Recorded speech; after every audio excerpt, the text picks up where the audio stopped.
14 तारीख को तो इलेक्शन होते हुए नजर नहीं आ रहा है। जैसे मैंने पहले भी कहा कि अमल दरामद सुप्रीम कोर्ट कैसे करवाएगी, जो भी उनको रास्ता देना है वो आईन और कानून के मुताबिक होगा। सामने से हुकूमत इनकारी है कि हम इलेक्शन नहीं करेंगे, ना फंड कहते हैं हमारे पास फंड्स भी नहीं है, ना हम जो है सिक्योरिटी फराम कर सकते हैं। एक ज़रदारी साहब ने तजवीज़ ये बताई थी कि अगर आप इलेक्शन जो है वो पहले लेकर आ जाएं, अक्टूबर में नहीं, मई में नहीं तो अगस्त सितंबर में कर लें, लेकिन उसके लिए ऑब्वियसली कॉन्स्टिट्यूशनल अमेंडमेंट की जरूरत होगी। ये हो नहीं सकता कि आप उसके बगैर इलेक्शन को आगे लेके जाएं। तो वैसे तो पॉलिटिकल इस वक्त जो पोलराइजेशन है, जो अदम इस्तेकाम है, उसको खत्म करने का एक ये तरीका नजर आता है, लेकिन ये कैसे होगा कि आप पार्टीज बैठ के इत्तेफाक कर सकेंगी, आईनी तरमीम लेके आ सकेंगी, ये फिलहाल तो बड़ा मुश्किल लगता है। और खास तौर पे देखें, इसमें तहरीक इंसाफ इलेक्शन इस वक्त लड़ना चाहती है क्योंकि वो समझते हैं कि वो दोनों सूबों में पॉपुलर है, वो वहाँ पे जीत सकते हैं। पीपल्स पार्टी को पता है कि इंतखाबात होंगे तो वो दोबारा जीत जाएंगे। जो मसला इस वक्त है वो है नून लीग का और है JUIF का। वो ऐसा लगता है कि फिलहाल जो हालात हैं उसमें वो लूज आउट करेंगे, इसलिए वो ना बातचीत करने के लिए इस वक्त ज्यादा ख्वाहिश दिखा रहे हैं, ना उनको लगता है कि इस वक्त अगर फौरी तौर पे इलेक्शन हो गए तो उनको कोई फायदा होगा। तो एक ना एक पोजीशन तो नून लीग को लेनी पड़ेगी, या तो फिर वो सुप्रीम कोर्ट के फैसले पर अमल दरामद करके इलेक्शन की तरफ लेके जाएं, या बातचीत में पहल करके कोई ना कोई बीच का रास्ता निकाला जाए। और ये सारा मामला देखें, सुप्रीम कोर्ट में पहले भी जब वोट ऑफ नो कॉन्फिडेंस का इशू किया था, कोर्ट का काम नहीं है कि वो सालिस बन के फैसले करवाए, मीडिएशन करवाए पार्टीज के दरमियान। ये पॉलिटिकल पार्टीज ने खुद करना है। कोर्ट का काम है आइन और कानून के मुताबिक फैसला करना।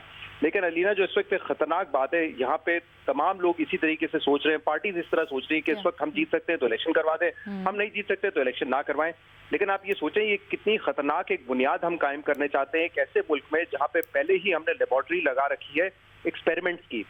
कल को 5 साल कोई हुकूमत मुकम्मल कर रही हो, वो अगर कह दे कि हम बजट में पैसे नहीं रखते, हम मुख्तस नहीं करेंगे रकम, हम इलेक्शन नहीं करवा सकते, हमारे पास पैसे नहीं है, उस पार्टी को एस्टैब्लिशमेंट की सपोर्ट हासिल हो जाए, फिर कैसे करवाएंगे आप मुल्क में इलेक्शन?